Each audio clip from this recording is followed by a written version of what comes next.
menjelaskan sedikit tentang sumber historis, sosiologis, politis Pancasila sebagai sistem etika.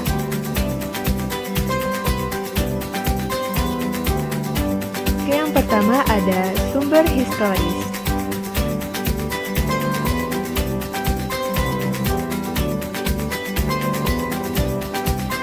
Pada zaman Orde Lama, Pancasila sebagai sistem etika masih berbentuk sebagai filosofis Grundslag atau Weltanschauung. Artinya, nilai-nilai Pancasila belum ditegaskan ke dalam sistem etika, tetapi nilai-nilai moral sudah ada di dalam pandangan hidup masyarakat. Pada zaman Orde Baru, Pancasila sebagai sistem etika disosialisasikan melalui penataran P4 dan diinstitusionalkan dalam wadah BP7. Apa sih yang dimaksud dengan P4 dan BP7 ini?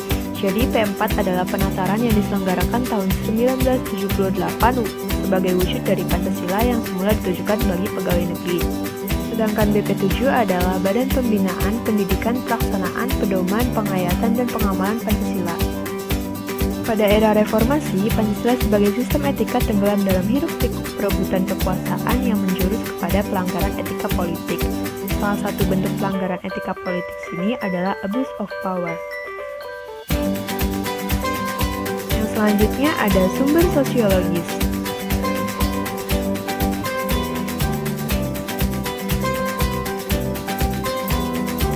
Sumber sosiologis Pancasila sebagai sistem etika dapat ditemukan dalam kehidupan masyarakat di berbagai etnik di Indonesia. Misalnya orang Minangkabau dalam hal bermusyawarah memakai prinsip bulat air oleh pembuluh, bulat kata oleh mufakat, yang artinya kesepakatan yang dicapai melalui musyawarah dan mufakat.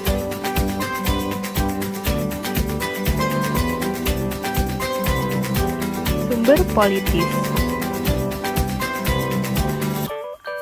Sumber politis Pancasila sebagai sistem etika terdapat dalam norma-norma dasar atau Grundnorm sebagai sumber penyusunan berbagai peraturan perundang-undangan di Indonesia. Pancasila sebagai sistem etika merupakan norma tertinggi yang sifatnya abstrak, sedangkan perundang-undangan merupakan norma yang ada di bawahnya bersifat konkret. Etika politik mengatur masalah perilaku politikus berhubungan juga dengan praktik institusi sosial, hukum, komunitas, struktur-struktur sosial, politik, ekonomi. Etika politik memiliki 3 dimensi, yaitu tujuan, sarana, dan aksi politik itu sendiri.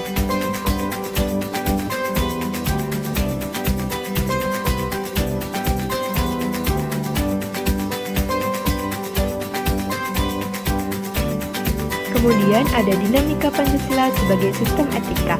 Pada zaman Orde Lama, pemilu diselenggarakan secara demokrasi yang diikuti oleh banyak partai politik, tetapi dimenangkan hanya oleh 4 partai politik saja, yaitu PNI, Parmusi, PNU, dan PKI.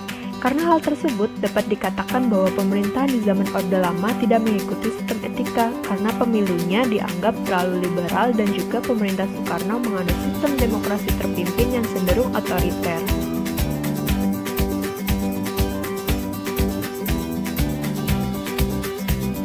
Pada zaman Orde Baru, sistem etika Pancasila diletakkan dalam bentuk penataran P4 dan pada saat itu juga muncul konsep manusia Indonesia seutuhnya sebagai cerminan manusia yang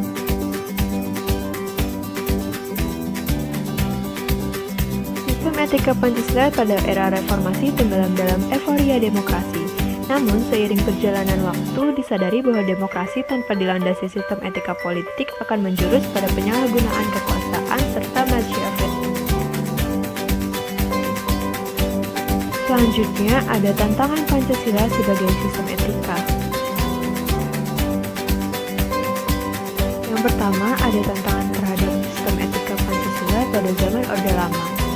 Ini berupa sikap otoriter dalam pemerintahan sebagaimana yang tercermin dalam penyelenggaraan negara yang menerapkan sistem demokrasi terpimpin.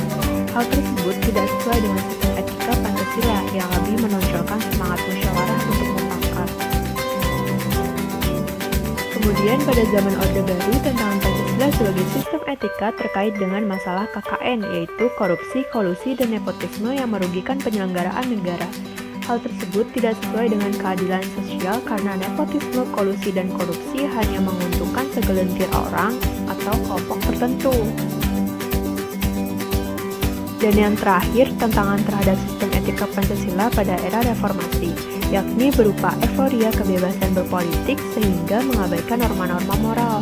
Misalnya, munculnya anarkisme yang memaksakan kehendak dengan mengatasnamakan kebebasan berdemokrasi.